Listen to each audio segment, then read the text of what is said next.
untuk tanggal 30, nah, seperti itu ya, dan seterusnya. Itu juga akan dimasukkan ke dalam perhitungan kapasitas tim. Oke. Nah, langkah berikutnya yang menjadi keistimewaan dari tim foundation server adalah kita dapat mengamati seberapa jauh kapasitas dari masing-masing anggota tim.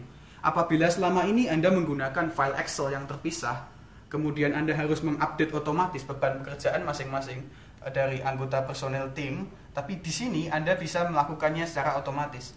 Misalkan saya akan memasukkan nama-nama dari anggota tim yang bersangkutan dalam sebuah pengerjaan proyek software ini. Itu. Kemudian kita definisikan misalkan masing-masing dari mereka bekerja sebanyak 3 jam sehari.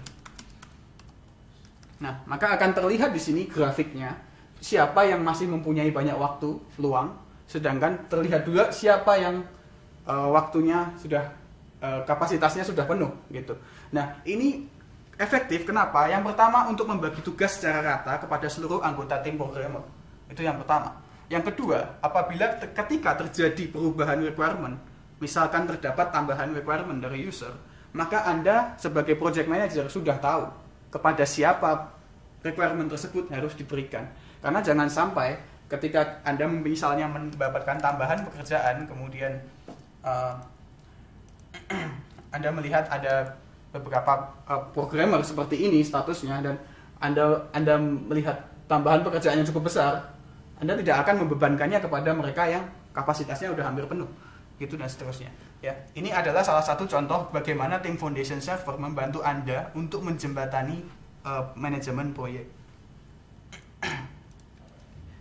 Hal lain yang menjadi keistimewaan dari tim foundation server adalah integrasinya. Jadi ketika seorang developer dia membuka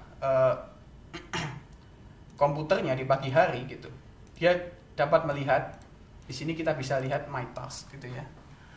Si Abu ini dia mengetahui pekerjaan apa yang harus dia selesaikan pada hari itu, sehingga orang yang bersangkutan tidak perlu kebingungan atau menanyakan dahulu kepada project manager melalui email dan sebagainya. Dia sudah mendapatkan informasi pekerjaan apa yang harus dia selesaikan beserta dengan seluruh deskripsinya yang bisa dicantumkan di bagian bawah sini. Gitu. Jadi ini adalah keunggulan dari tim foundation server yang mana memudahkan manajemen proyek. Hal lain yang berkenaan dengan ALM atau SDLC adalah konektivitas dari awal hingga akhir sebuah proyek. Katakanlah sebuah tim Anda mempunyai satu orang arsitek, dan mana arsitek tersebut dia merancang sebuah arsitektur software, dan dia ingin memastikan bahwa segala rantai dari SDLC atau Software Development Lifecycle itu terhubung dari ujung hingga ujung, maka dia bisa melakukan linking terhadap work item yang bersangkutan. Ini sebagai contoh, saya akan membuat sebuah modeling project ya. Di sini adalah use case diagram.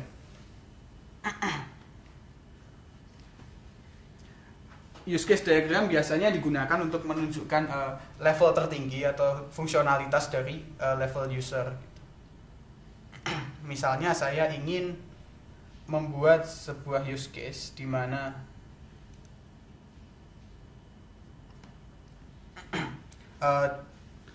arsitek tersebut ingin memberikan sebuah fungsi kepada user, yang mana user itu dia bisa mengubah pesanan seperti itu misalkan. Kemudian kita ubah seperti ini namanya ya, dan kita tarik.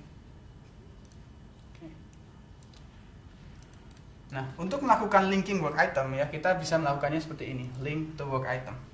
Nah, kemudian langkah kedua yang dilakukan adalah kita memilih iterasi yang bersangkutan.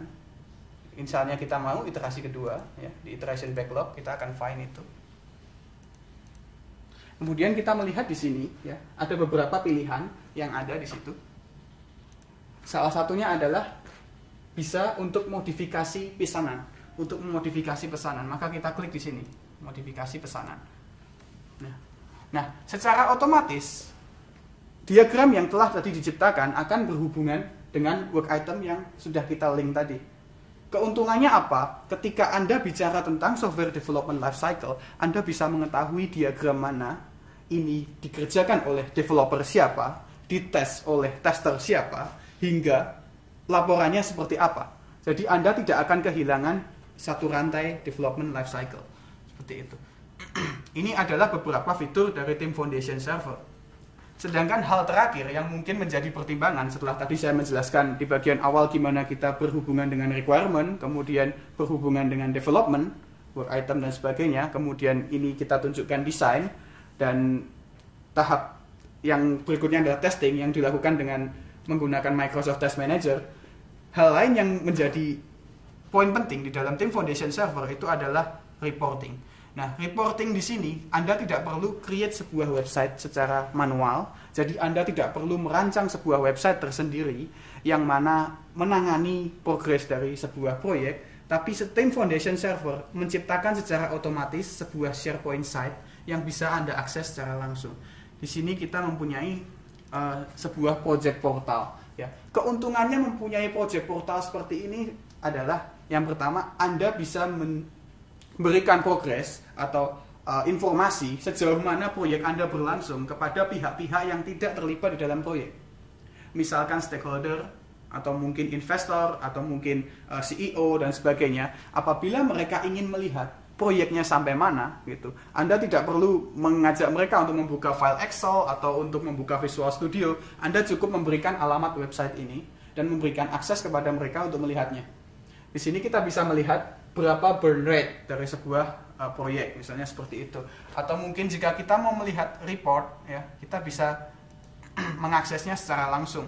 Misalkan progress dari user story, ya, seperti apa, sejauh mana proyek ini setelah berlangsung dan sebagainya.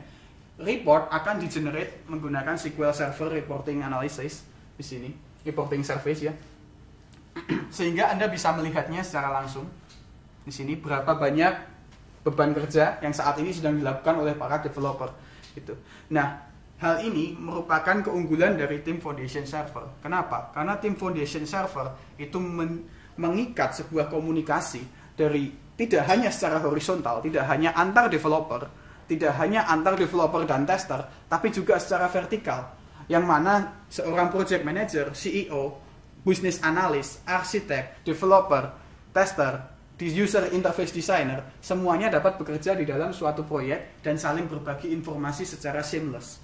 Mungkin itu saja yang ingin saya sampaikan mengenai demonstrasi dari penggunaan Team Foundation Server secara umum. Ada banyak fitur lain di dalam Team Foundation Server. Misalkan kita bicara tentang automatic build, kita juga bisa bicara tentang bagaimana branching, merging dan sebagainya. Namun basically this is the project management feature, ya, yang terdapat di dalam Team Foundation Server. Itu saja yang ingin saya sampaikan hari ini. Terima kasih.